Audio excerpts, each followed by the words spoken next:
Cheers! Welcome to Movie Bitches, episode 103. So tonight we're reviewing The Lobster. I don't know why I say it like it's like a fun thing, because this movie is not fun.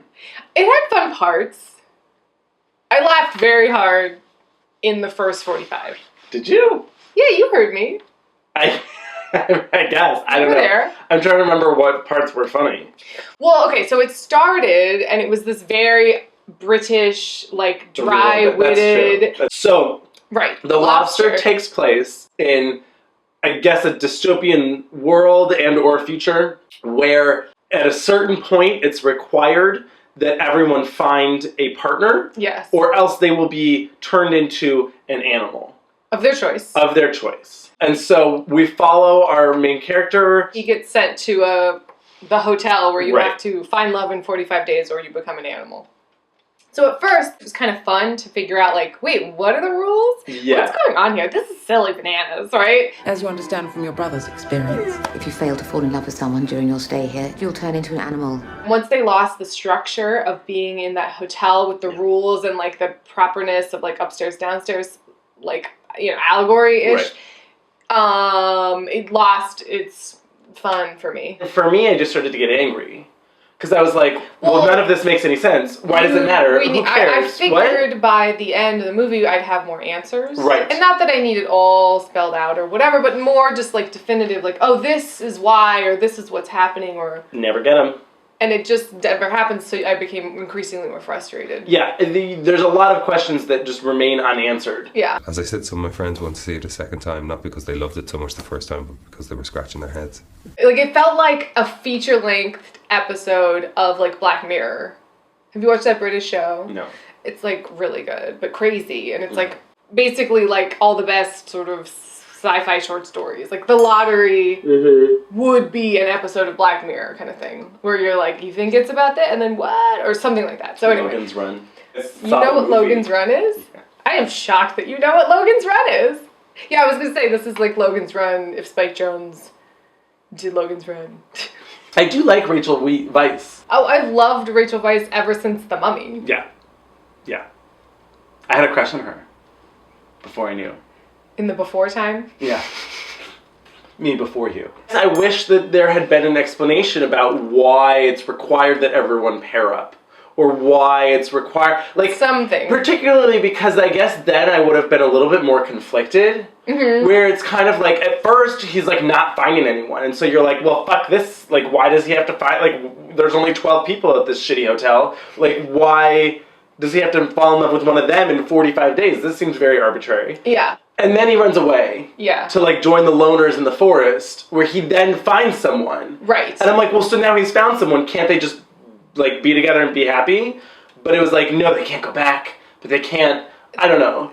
Like, because, so basically the loners have their own set of rules, and they have, like, a crazy person who's leading them, so Rachel Weisz is the love interest, and Rachel Weisz and him can't ever openly speak. Right. So there's a lot of, like, you know, silent symbols and stuff like that. But because of that, you never really know why they're making the decisions they're making, or why they can't just go do this or do that. And so you're like...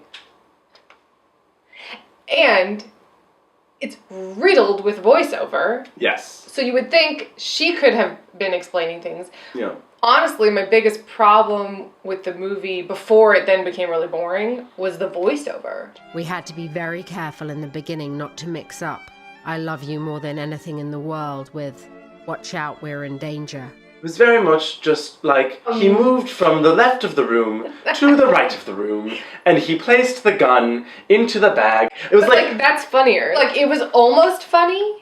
I get, the voiceover yeah. was almost like, oh, this is silly and like, ridiculous. But it wasn't quite. Yeah. And so I was like, oh, this seems unnecessary. And then there would be scenes where literally people would say dialogue, and then the voiceover would just like repeat the dialogue over it. As I walked home from school... As I walked home with the dirty dishes clanking inside my picnic basket, all I could think of was Julie. And you're like...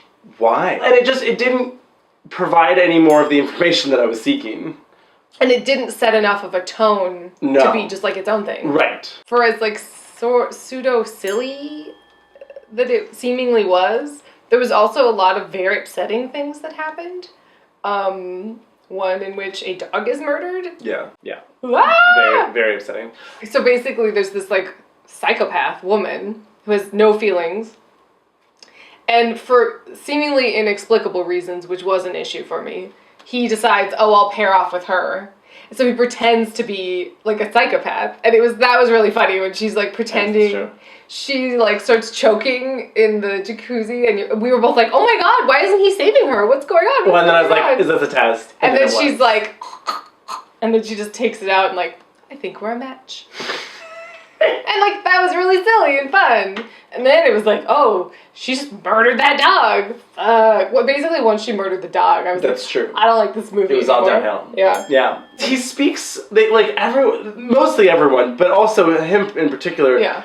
It was like almost like Asperger's. Oh my god, shut up! I thought the same thing. It was just like this weird kind of like. It was like dry, like very matter of fact manner of speaking. That's why you were wondering, like, how long has this society been in place? Right. Is everyone's personalities sort of altered to be very socially awkward or very blunt because of the way the society is set up? And some of that was really funny. Like, he's talking to this woman, and she's telling a story, and he goes, oh, that story's very interesting. But I have to go over there. I think I left some batteries by this tree. And he just like beelines it for the tree. And you're like, what the fuck is happening? And so for when it worked, I liked it. Yes. But then there was no break from it. Right. Like when Colin Farrell and Rachel Weisz were alone, had they been like, oh, we can let our guards down and like just talk like normal people because like this, that, and the other, that didn't seem to be the case. No. Is there a bisexual option available? No, sir, this option is no longer available. You have to choose if you would like to be heterosexual or homosexual, and then there's a long pause. I think I should be heterosexual. Here's a question though too. If he had said homosexual, what would have happened? Well, there didn't seem to be any other homosexuals at the hotel. So they'd be like, oops, wrong choice, buddy. Like, sorry, now you're a panther. A panther? I don't know, it just came to me. So we were talking about like if this happened, what animal would we choose? Right. Well, because I wouldn't want to pick my favorite animal. What's because your my favorite animal is like a frog, and that wouldn't really be great. That would work out too well. If you were like looking in the long term. Yeah. I said elephant, which is pretty much my favorite animal anyway. I said I would either want to be something that could fly or be in the sea. Well, that was my other option was a blue whale. Yeah. Because it would be rad to like breathe underwater. Yep. And it would be totally cool to fly. Yeah. Ooh, maybe I'd be a flying fish. Oh. Both. Well, kind of. It would kind of suck though. So like once we lost the quote unquote like adults or like the rule makers, right, the structure really fell apart for me because like having them be like, oh no, you can't do that or this or whatever. Like John C. Reilly's in this movie and he gets caught masturbating and they stick his hand in a toaster. But it's all very just like, well, this is what happens when you masturbate. Like it's very just like. But it was like disturbing. It was disturbing and silly. Okay. Like and then it just got boring. It got really boring later on. I was like, something just happened already, because if I see them in the fucking forest catching another fucking rabbit, I'm gonna... Well, and it just, I don't know, like a lot more questions rose in the forest where I was like, well, why don't you just leave? Yeah. What? Why, I don't know. And there wasn't even, because they were so like awkward and blunt, I couldn't even get necessarily invested in their romance. No, because it was kind of weird. I mean, I kind of was like, oh yeah, they should be together, but like, Oh yeah, then there's this whole thing about how you have to like match with your partner. That's not really fully explained. No. And sometimes the match is simply like, we both get bloody noses. Then it was like he had to be heartless to go with the heartless woman. Right, and then with Rachel Weisz, they both are... Short-sighted. Nearsighted. Nearsighted, whatever. And so they were actually a match. But it just seemed really confusing. It's like, why? How do you find the thing that you both have in common? Couldn't you be like, well, we both have 10 toes? So the crazy leader of the lonely people Yes. gets wind that they're going to defect and like live together. Right. And as retaliation, she takes Rachel Weisz to the doctor to get her eyes fixed, but really she gets blinded. Yes. So now she's not nearsighted, she's blind. Right. And apparently that means that Colin Farrell also has to be blind. Yeah, now they're not a match anymore. So the movie ends with him taking jabbing his steak eye knife to. I mean, I couldn't watch it. So did he actually stab him? No, we didn't. We don't see it. You don't see it, but he's like getting ready. He's like putting something in his mouth so he can scream, and he's gonna like seemingly stab himself in the eyes.